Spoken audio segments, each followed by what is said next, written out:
Nous sommes représentants du Lions Club de Jodogne, pas du Lions Club en termes général. Le Lions Club international est représenté partout dans le monde. Il a différents aspects.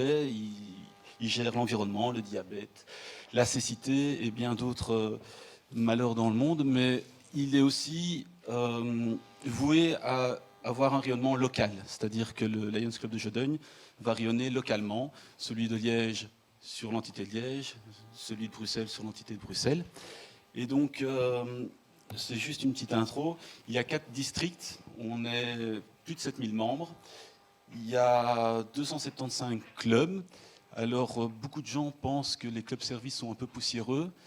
On est un club qui représente un peu l'inverse. On est beaucoup de jeunes et on estime que, contrairement à vous qui mettez tous vos efforts au quotidien, nous, on espère que juste notre petite goutte d'eau peut apporter du bien à l'ensemble de la population, au-delà de vos actions. Donc, on a différentes activités. Chaque club organise 2 grandes activités par an, en général. C'est pour ça qu'on est à plus ou moins 500 activités. Les fonds qui sont récoltés sont généralement redistribués à des associations locales, mais pas dans un but de frais de fonctionnement, mais plutôt ponctuel. Donc l'objectif, c'est de pouvoir donner un coup de pouce et lancer une nouvelle activité ou une initiative qui a pour but social. Donc un autre aspect du Lions Club de Jodogne, c'est le relais. Donc il a été lancé en 2009, si je ne m'abuse, à Jodogne. Chaque membre participe à cette action et nous avons aussi certains membres qui sont participatif au conseil d'administration. Et donc, je vais laisser François présenter la suite. Donc, le projet Le Relais, qui a été financé par le Lions, est un logement d'urgence. Donc, on a 6 unités, 6 appartements, 6 studios de 1 ou 2 chambres. L'objectif est uniquement le logement d'urgence. Donc, la finalité n'est pas d'offrir un logement long terme. Dans l'urgence, on prévoit 30 jours. Donc, ça permet effectivement à la famille, à la personne de trouver une solution alternative dans les 30 premiers jours. Au niveau de l'histoire du projet, donc, comme Fabrice disait, le Lions, notre club, sa finalité, c'est de récolter des fonds pour les consacrer à un projet. Et on avait décidé d'avoir un projet phare qui représentait un certain investissement et dans lequel, par ailleurs, on pouvait s'impliquer. Donc ce n'était pas qu'un effort financier, c'était aussi un effort logistique continu. L'histoire commence en 2009 par la création de 3 studios meublés à Jodogne qui visaient à effectivement accueillir 3 familles dans des studios de 2 chambres. Suite au succès et malheureusement au succès de ce premier projet, on a décidé de voir plus grand et de construire, de rénover un logement de 6 studios. Pour ce faire, on a eu un partenariat avec la ville de Jodogne qui nous a mis à disposition le logement pour un euro symbolique et une concession qui doit être de 30 ans ou même un peu plus. Un peu plus. Et donc, dans ce projet qui a démarré avant 2015, l'idée, c'était que nous recevions le logement pour une période d'un certain nombre d'années et que nous investissions dans la rénovation profonde du logement. Il faut savoir que le montant de la rénovation totalisait plus de 200 000 euros pour les 6 logements. Donc ces 6 logements ont été mis à disposition des CPS. On va voir pour la suite le mode de fonctionnement en 2015. Aujourd'hui, c'est une histoire qui fonctionne correctement et donc on a le projet de créer un nouveau relais, ce qu'on appelle le relais terre, probablement à Perouet et par la création de 4 appartements qui, eux, viseraient le terme un peu plus long que les 30 jours. On parlerait alors de 6 mois. Alors ici, vous avez 2 visuels des logements. Ce sont des logements qui sont très fonctionnels, mais on les veut aussi relativement confortables. Donc évidemment, tout a été pensé sur base de notre expérience pour que ce soit un logement, je dirais, qui présente une certaine fonctionnalité, mais qui soit aussi avec des matériaux robustes. Et donc typiquement, les douches, etc. sont en Mortex. Je ne sais pas si vous connaissez, mais c'est un espèce de béton-ciment qui a un aspect assez solide, mais qui est aussi relativement chaleureux. Il faut voir ça un peu en termes d'organisation. On essaye d'être plus dans l'organisation d'un hôtel, par exemple, au niveau des télévisions, Wi-Fi, etc. C'est vraiment un logement où on essaye d'offrir une certaine qualité aux bénéficiaires. Donc, il y a du Wi-Fi, il y a des codes d'accès et tout est fait, je dirais, pour qu'il y ait un certain confort. Et évidemment, tout est meublé. On a évidemment tout qui est mis à disposition de l'occupant qui arrive en général en urgence et souvent sans rien. Alors, il faut savoir que le Lions s'occupe de la logistique. Et donc, le contrat que nous passons n'est jamais avec le bénéficiaire en direct. On passe par le CPS. Et c'est très important dans le partenariat. Ça signifie que nous n'avons absolument pas les compétences et nous n'avons aucune vocation sociale. On se base uniquement sur l'aspect logistique. Donc, je dirais, on reçoit une famille ou une personne qui a été, je dirais, gérée au niveau social et au niveau même administratif par un des CPS avec lesquels nous avons une convention. Ensuite, nous limitons à gérer la logistique, l'accueil, la gestion du séjour et évidemment la clôture sans aucun jugement sur l'aspect urgent, sans aucun jugement et sans aucune valeur ajoutée sur l'aspect social. Ici, nous avons la liste des CPS avec lesquels nous avons une convention. Ça signifie aussi qu'à la fin du séjour, nous facturons le CPS qui gère alors une facturation interne avec le bénéficiaire. De nouveau, c'est un contrat tripartite, mais c'est important pour nous de garder un rôle de logistique et de ne pas rentrer dans la logique sociale du projet. En termes d'organisation, comme je le disais, on est dans une occupation qu'on appelle précaire, donc c'est des contrats court terme de 30 jours. Il faut savoir que dans la pratique, la moyenne de la durée est de 50-60 jours. Et donc, forcément, on accueille quelqu'un, ce n'est jamais évident de clôturer un logement, et donc on essaye, avec le CPS toujours, d'être actif dans, je dirais, motiver la personne à trouver un logement, simplement parce que s'il n'y a pas de démarche volontaire dans les 30 premiers jours, il n'y a pas de raison qu'il y en ait après 6 mois. Et de l'autre côté, nous avons beaucoup de demandes. Et donc, l'idée, c'est d'essayer d'aider un maximum de bénéficiaires. Donc, ce sont des hébergements qui sont réservés uniquement aux personnes, je dirais, dont nous rentrons en contact via les CPS. Et nous avons donc les contacts qui peuvent arriver jour et nuit de la part des CPS, des pompiers et de la police. Ce sont les 3, je dirais, interlocuteurs qui nous contactent et on a un système de garde 24 heures sur 24, 7 jours sur 7, avec un système qui nous permet d'ouvrir les portes du logement à distance avec des codes pour effectivement pouvoir offrir réellement un service dans un contexte urgent. Comme toujours, on essaye de conserver l'état du logement en promouvant l'occupation en bon père de famille. Et donc, on essaye d'avoir un suivi de l'état du studio pendant le séjour, toujours avec beaucoup de discrétion et beaucoup de respect sur l'aspect privatif du logement. Et évidemment, on demande aussi un certain entretien, je dirais, comme sa propre maison, comme son propre appartement. On a, je dirais, au fil des années, dû appliquer certaines interdictions. Donc pas de domiciliation ni d'adresse postale, simplement parce que psychologiquement, ce n'est pas une installation dans la durée, c'est quelque chose qui doit être considéré comme précaire. Pour d'autres raisons qui peuvent être évidentes, on évite les animaux, la drogue et tout ce qui est état d'ivresse. Ce n'est pas toujours évident, mais on essaye effectivement de répéter et de suivre la règle. Et évidemment, il s'agit d'un logement, pas d'un lieu pour une activité professionnelle, quelle qu'elle soit. Et alors, le dernier point qui est un peu délicat, mais qui est aussi basé sur notre expérience, c'est que nous avons souhaité limiter l'âge des occupants parce qu'on s'est rendu compte dans la pratique que les jeunes de moins de 21 ans avaient généralement une moins bonne possibilité de prise en charge. Et donc, on a préféré fixer un âge limite. Il est évidemment possible que l'occupant doive être transféré dans un autre studio. Je prends l'exemple des studios que nous avons. Il y en a 6, il y en a qui sont 2 chambres, une chambre. S'il reste un studio, 2 chambres, et que la personne arrive la nuit et que c'est le seul disponible, il rentre. Mais si le lendemain, on a un autre qui se libère et une famille qui arrive, forcément, il y a des petites logiques d'organisation et logistique qui peuvent évidemment être un peu embêtantes pour l'occupant, mais de nouveau, on essaye de favoriser l'accueil du plus grand nombre. Et alors évidemment, il y a les questions de délai de préavis, mais ça c'est aussi une question d'organisation puisque nous organisons un nettoyage entre deux occupants.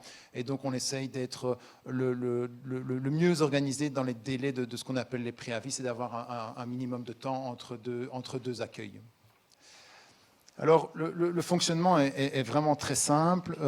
Il y a un numéro de téléphone qui fonctionne 24 heures sur 24. Nous organisons avec 40 personnes une permanence qui tourne. Donc, chacun est responsable un mois par an. On est 40 et il y a une personne en première ligne et une personne en deuxième ligne. Et quand vous appelez ce GSM-là, c'est redirigé vers la personne de garde. Donc, on a toujours évidemment une vérification de la disponibilité. C'est assez critique puisque on a une personne qui peut quitter dans 2 jours. Le CPS nous appelle aujourd'hui en disant « je vais avoir une demande demain » ou « j'ai une demande tout de suite ». Et on lui dit « écoutez, dans 48 heures, 36 heures, on a peut-être la libération » avec toutes les logistiques derrière. Si on a la disponibilité, on a des codes d'accès à distance qu'on peut paramétrer. C'est très important parce qu'évidemment, aller sur place, ouvrir la porte à 1h du matin, ça nécessite un petit peu d'organisation, tandis qu'ici, on transmet un code, éventuellement par SMS, la personne fait le code et peut rentrer dans le sas commun et puis dans son logement privé. Et alors, il y a effectivement un des membres de l'équipe qui vient expliquer les aspects pratiques, souvent le lendemain matin, et aussi faire un petit état des lieux du logement et voir s'il manque l'une ou l'autre chose. Dès l'entrée de la personne, on essaye de fixer la date de sortie, donc logiquement 30 jours après, pour déjà donner montrer notre volonté que le logement reste précaire et qu'il n'y ait pas une installation long terme. Mais comme je le dis, on a une moyenne de 54 jours et donc on a des cas où c'est 2 semaines, mais on a des cas où c'est plusieurs mois. Et alors, la facturation se fait naturellement vers le CPS en fin de séjour à raison de 12 € la journée, tout frais compris. Oui. Oui, sauf évidemment, on a certains cas où il y a des dégâts et là, on considère que c'est aux bénéficiaires d'assumer le coût des dégâts. C'est, je dois dire, très très rare, mais dans les nombreuses nuitées qu'il y a eu depuis 7-8 ans, on a eu quelques cas. Tout ce qui est draps, ustensiles, etc., on a trouvé des accords avec des organisations pour le nettoyage, etc., à des coûts moindres. Et l'entretien est effectué par la Fourmilière, qui est une ASBL, je dirais, qui occupe des gens qui n'ont pas facilement accès au marché du travail. Donc c'est aussi un chouette partenariat avec eux.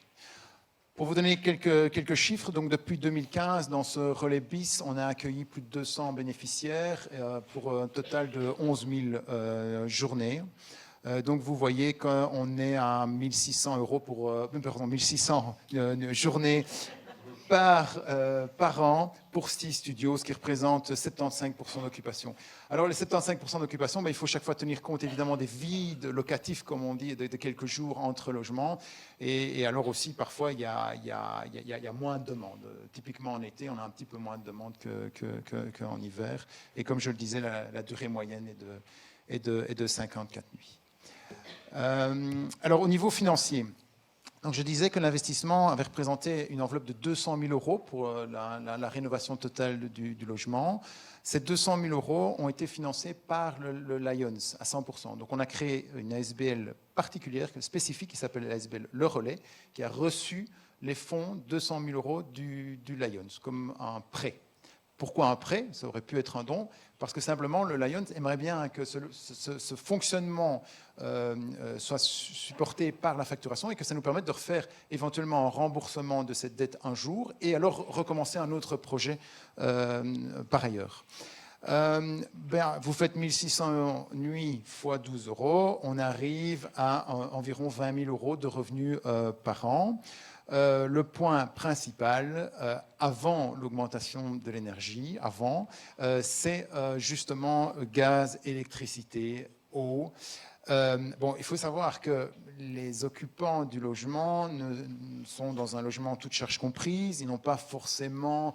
ils ne sont pas orientés vers une économie d'énergie et donc on a fait des installations très particulières, un peu de domotique. Quand ils ouvrent le Velux, il y a des capteurs qui permettent de couper le chauffage. Ça paraît complètement idiot, mais on a des gens qui restent 30 jours avec le chauffage à fond et le Velux ouvert.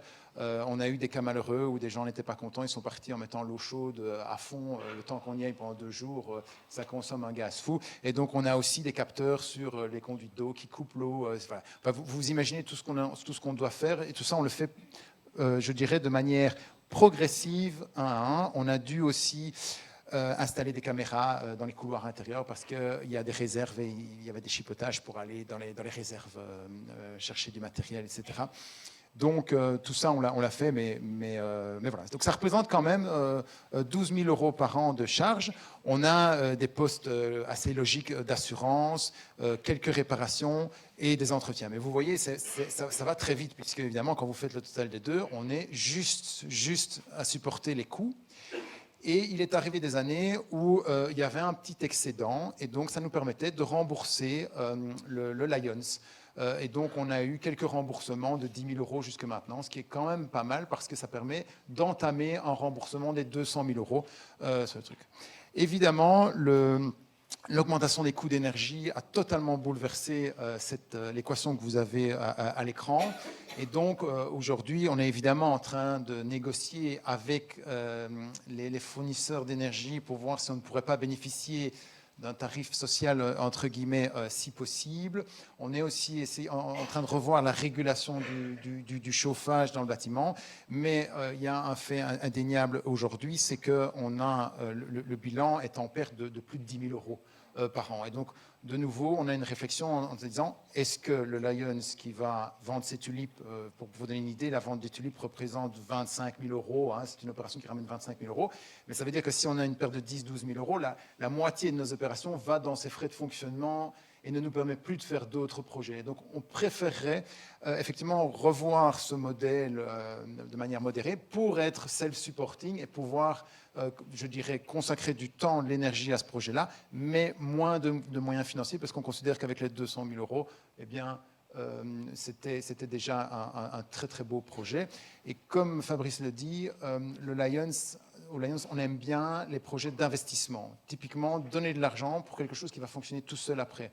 On n'aime pas, je dirais, si quelqu'un nous sollicite pour un loyer, pour paiement de salaire, etc., on est moins friand parce qu'on ne sait pas arrêter ça. Quand on commence à payer un loyer, si on l'arrête et que la personne perd un logement, c'est très compliqué.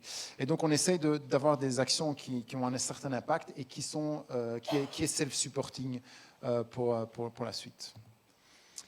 Donc ici, on est en contact avec la ville... 1 minute. Ah ben c'est le dernier slide. On est en contact avec la ville de Perouet pour la création du relais terre. Et donc d'une manière identique, on a un partenariat pour recevoir du CPS l'accès à un bâtiment. Et l'idée, c'est plutôt de détruire le bâtiment qui n'est pas en état, je dirais, d'être rénové, de le détruire complètement et de reconstruire un bâtiment avec 4 appartements. Il faut savoir que le projet complet représente un coût, de nouveau à cause de l'augmentation notamment des matériaux, de 400 000 euros. Et donc le Lions a les moyens de mettre à disposition 100-200 000 euros. Et donc on recherche des solutions pour le solde.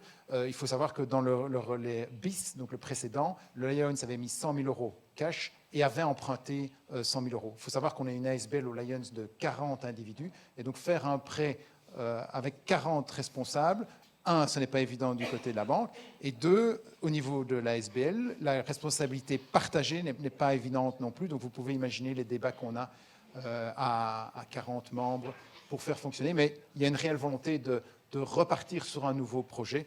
Et c'est un projet qu'on aime bien parce que ça mobilise des finances dans un aspect investissement, et 2, ça nous mobilise au niveau logistique tous. Voilà. J'ai plus ou moins respecté le délai.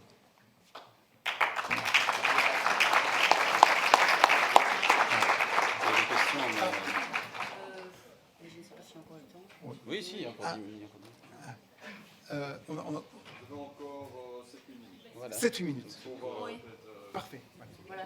Mais, moi, je voulais plutôt, on m'entend, donc expliquer un peu le fonctionnement au niveau des CPS. Donc nous, les travailleurs sociaux reçoivent leurs bénéficiaires, vont d'abord analyser la situation, voir s'ils n'ont pas des ressources pour se reloger. Et effectivement, s'ils n'ont aucune ressource pour se reloger, on va se rediriger vers le relais.